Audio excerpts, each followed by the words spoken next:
बर्बरी का खाटू श्याम नाम। एक कथा। बहुत समय पहले राजस्थान के एक छोटे से गांव खाटू में बर्बरीक नाम का एक अद्वितीय योद्धा रहता था।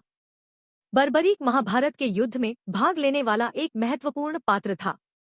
वह भीमसेन के पुत्र घटोत्कच का पुत्र था और उसे अपनी वीरता, बुद्धिमत्ता और बल के लिए जाना जाता था। बचपन से ही बर्बरीक को युद्ध की कला में महारत हासिल थी और उसके पास एक ऐसा धनुष बाण था जो अनोखा और असाधारण था। उसकी महाशक्ति यह थी कि वह सिर्फ 3 तीरों से पूरे युद्ध को समाप्त कर सकता था। बर्बरीक की कहानी महाभारत के युद्ध से शुरू होती है। जब महाभारत का युद्ध होने वाला था, तब बर्बरीक ने यह प्रतिज्ञा ली थी कि वह युद्ध में कमजोर पक्ष का साथ देगा।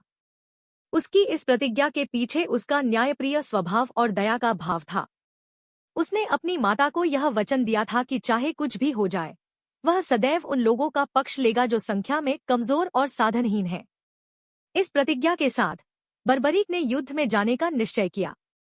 वह अपने 3 तीरों के साथ हस्तिनापुर की ओर चला। जब वह कुरुक्षेत्र के युद्ध स्थल के पास पहुंचा, तो श्री कृष्ण ने उसे देखा और उसकी अपार शक्ति को महसूस किया। श्री कृष्ण ने जान लिया कि बर्बरीक जैसा योद्धा युद्ध में एक बड़ा निर्णायक हो सकता है और उसकी प्रतिज्ञा के कारण वह युद्ध का परिणाम पलट सकता है। श्री कृष्ण ने बर्बरीक से उसकी योजना के बारे में पूछा। बर्बरीक ने अपनी प्रतिज्ञा का वर्णन किया कि वह जिस पक्ष को कमजोर पाएगा, उसी का साथ देगा।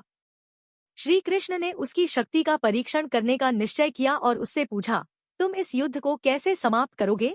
बर्बरीक ने जवाब दिया, मैं अपने 3 तीरों का उपयोग कर इस युद्ध को समाप्त कर दूंगा।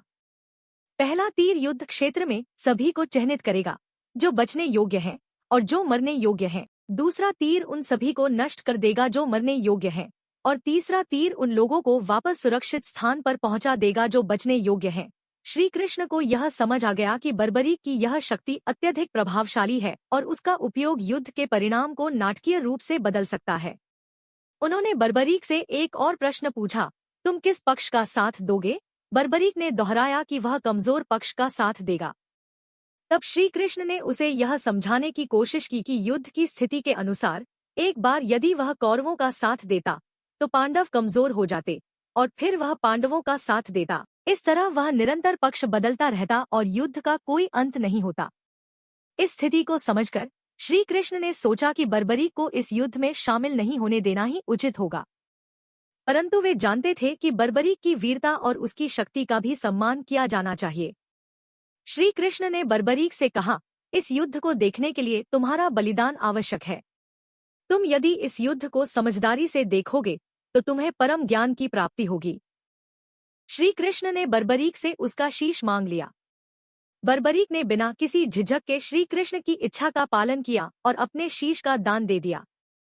बर्बरीक का यह बलिदान उसके अद्वितीय वीरता और समर्पण का प्रतीक था। श्री कृष्ण ने बर्बरीक के शीश को एक ऊंचे स्थान पर रखा ताकि वह पूरे महाभारत के युद्ध को देख सके। युद्ध समाप्त होने के बाद पांडवों ने युद्ध की जीत का श्रेय श्री कृष्ण को दिया, लेकिन तब श्री कृष्ण ने उन्हें बताया कि इस युद्ध के वास्तविक गवाह बर्बरीक थे और उनकी दृष्टि से ही यह निर्णय लिया जाना चाहिए कि किसकी वीरता सबसे अधिक थी। बर्बरीक का शीश अब भी युद्ध स्थल से सब कुछ देख रहा था। जब पांडवों ने बर्बरीक से पूछा कि इस युद्ध में सबसे बड़ा योद्धा कौन था, तो बर्बरीक ने उत्तर दिया, सर्वश्रेष्ठ योद्धा तो केवल श्री कृष्ण ही हैं। उनकी योजना और उनकी नीति ने ही इस युद्ध को विजय तक पहुंचाया। बर्बरीक के इस बलिदान और समर्पण ने उसे अमर बना दिया। महाभारत युद्ध के बाद बर्बरीक को खाटू श्याम के रूप में पूजा जाने लगा। यह कहा जाता है कि जिस व्यक्ति ने अपने शीश का दान किया, वह आज भी संसार में न्याय और सत्य के प्रतीक के रूप में उपस्थित है। खाटू श्याम को कलयुग में भगवान श्री कृष्ण का अवतार माना जाता है और भक्त उन्हें सच्चे मन से याद करते हैं तो उनकी सभी इच्छाएं पूर्ण होती हैं। राजस्थान के सीकर जिले में स्थित खाटू गांव में खाटू श्याम जी का प्रसिद्ध मंदिर है। यह मंदिर बर्बरीक के शीश को समर्पित है और यहाँ हर साल लाखों भक्त अपनी श्रद्धा अर्पित करने आते हैं। खाटू श्याम की कथा उनके महान बलिदान, न्यायप्रियता और करुणा का प्रतीक है। आज भी उनके नाम से पूजा अर्चना होती है और लोग उन्हें अपने संकटों का हल करने वाले देवता के रूप में मानते हैं। खाटू श्याम जी के भक्त वीडियो को सब्सक्राइब करें। जय श्री श्याम जरूर लिखें।